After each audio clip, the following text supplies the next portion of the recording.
Today, we're doing a massive deep dive. We're following a single thread across 600 years, all anchored in one really unforgiving place. Yeah.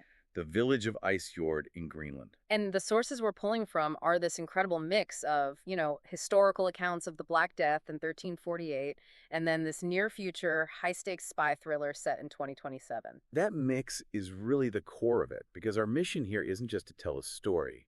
It's to unpack this universal human problem.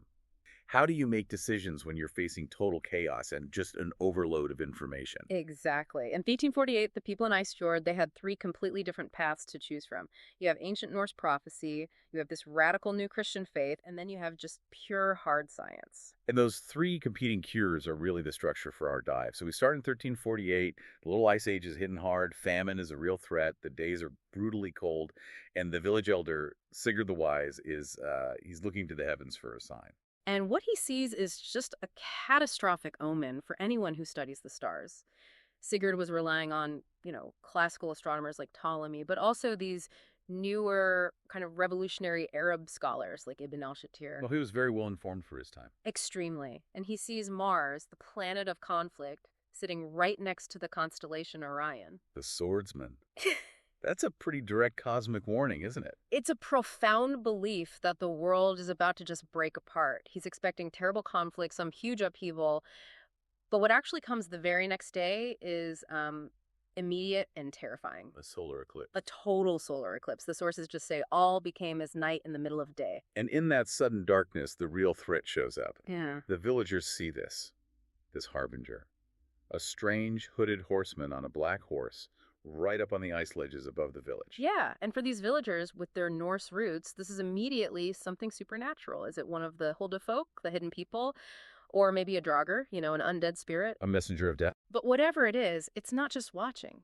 He reaches into a bag, very careful not to touch what's inside, and throws this yellow powder into the wind, scattering it over the entire village.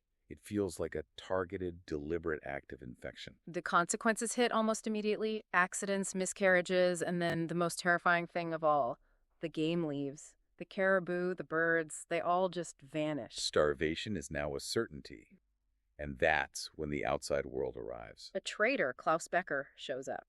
And he brings not just supplies, but the first news of the plague that's tearing through Europe.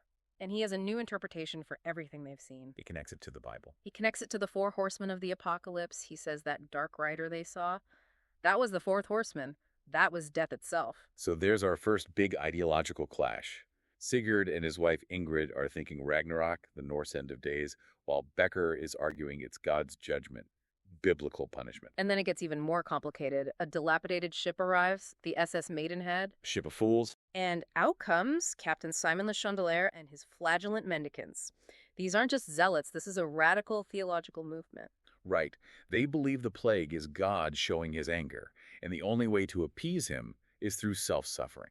Extreme self-suffering. They publicly whip themselves to atone for the sins of the entire village. Which is a huge political statement. They're basically taking on the role of priests, claiming they can grant absolution. They're usurping the church's authority, and that's precisely why Pope Clement VI eventually bans the whole movement. But then, in that moment of panic, they had immense power.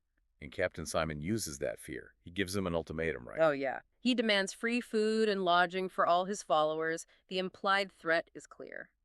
If you refuse us, God will withdraw his protection and you will all die. It's religious blackmail. It's exactly that. And Ingrid, Sigurd's wife, she sees right through it. Her assessment is just so sharp and modern. She says, we are being blackmailed. But this demand for penance, it runs into a big obstacle. Sigurd's daughter, Reginleif. Reginleif is the third path. She's the voice of cold, hard pragmatism. She's just had enough of all the fatalism. She thinks the plague comes from something physical. She argues it comes from unclean habits and says the flagellants, with their open wounds and bleeding, are just making things worse. Her line is incredible. She says their pain and blood only add to the misery of the world. So she starts looking for a real solution, a physical one. And she goes to the wise old woman of the village for guidance. And this is the turning point. She learns about Raffin's Bra Raven's bread. It's described as this luminous, shimmering blue and silver flower that's said to only grow where the Huldafolk, the hidden people, live. And it has healing properties. Powerful healing properties. It's the antidote. But getting to it isn't simple. No, because knowledge is always controlled. Ingrid, her mother, has a hallucinogenic vision where she sees the flower's location. She sees it clearly. But in the vision, a spectral horseman, maybe a landlord's spirit, forbids her from touching it. It claims ownership over the land and everything on it. So the cure is there, but it's protected. It's prohibited by some authority. And that conflict just erupts into the open. Ingrid uses her own herbal knowledge to treat one of the flagellants, a man named William. And Captain Simon sees this as a direct challenge to his authority. A huge one.